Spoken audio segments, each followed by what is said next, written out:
ബംഗാൾ ഉൾക്കടലിലെ അതിതീവ്ര ന്യൂനമർദ്ദം മോൻത ചുഴലിക്കാറ്റായി ശക്തി പ്രാപിച്ചു. മോൻത ചുഴലിക്കാറ്റ് ഒഡീഷ ആന്ധ്ര തീരത്തെത്തിയതുകൊണ്ട് ഒഡീഷ ആന്ധ്ര തമിഴ്നാട് സംസ്ഥാനങ്ങളിൽ വ്യാപക മഴയ്ക്ക് സാധ്യതയുണ്ട്. ഒഡീഷയിൽ കനത്ത ജാഗ്രതാ നിർദ്ദേശം.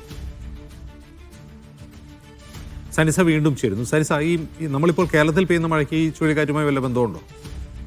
കേരളത്തിൽ പെയ്യുന്ന മഴ തുലാവർഷത്തിന്റെ ബാക്കിയായിട്ട് അതിന്റെ സ്വാധീനമായിട്ട് പെയ്യുന്നതാണ്. പക്ഷെ അറേബ്യൻ ഉൾക്കടലിലും അതുപോലെ തന്നെ ബംഗാൾ ഉൾക്കടലിലും മറ്റു ഉള്ള ന്യൂനമർദ്ദങ്ങളുടെ സ്വാധീന ഫലമായിട്ട് കൂടിയാണ് സംസ്ഥാനത്ത് മഴ തുടരുന്ന ഒരു സാഹചര്യം ഉണ്ടാകുന്നത്. പക്ഷേ 28-ന് ശേഷം സംസ്ഥാനത്തെ മഴയ്ക്ക് ശമനമുണ്ടാകും. എന്നാൽ ബംഗാൾ ഉൾക്കടലിൽ രൂപപ്പെട്ട അതിതീവ്ര ന്യൂനമർദ്ദം ഇപ്പോൾ മോണ്ട ചുഴലിക്കാറ്റായിട്ട് ഒഡീഷ ആന്ധ്ര തീരത്ത് പ്രവേശിച്ചിരിക്കുകയാണ്. ഇതിന്റെ ഭാഗമായിട്ട് ഒഡീഷ ആന്ധ്ര തമിഴ്നാട് തീരങ്ങൾ മുകളിലായിട്ടാണ് ഇപ്പോൾ ഈ മോന്ത ചുഴലിക്കാറ്റ് സ്ഥിതി ചെയ്യുന്നത്. ഇതിന്റെ ഭാഗമായിട്ട് 3 സംസ്ഥാനത്തും അതീവ ജാഗ്രതാ നിർദ്ദേശമാണ് നൽകിയിട്ടുള്ളത്.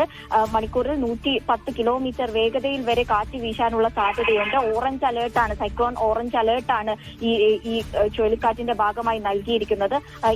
ഈ ചുഴലിക്കാറ്റ് നാളെയോടുകൂടി അതിതീവ്ര ചുഴലിക്കാറ്റായിട്ട് മാറാനുള്ള സാധ്യത കൂടിയുണ്ട്. അത്തരത്തിൽ ഈ തമിഴ്നാട്, ആന്ധ്ര, ഒഡീഷ സംസ്ഥാനങ്ങളിൽ വ്യാപക മഴയ്ക്കുള്ള സാധ്യതയാണ് കേന്ദ്ര കാലാവസ്ഥാ വകുപ്പ് പ്രവചിച്ചിരിക്കുന്നത്.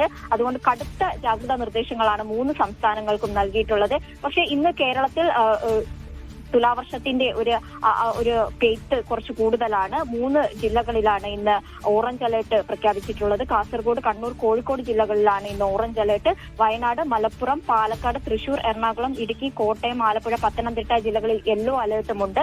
പക്ഷേ ഈ മോന്ത ചുഴലിക്കാറ്റിന്റെ സ്വാധീനം കേരളത്തിലേക്ക് ഉണ്ടാവില്ല. കേരളത്തെ ഈ ഒരു ചുഴലിക്കാറ്റ് ബാധിക്കില്ല.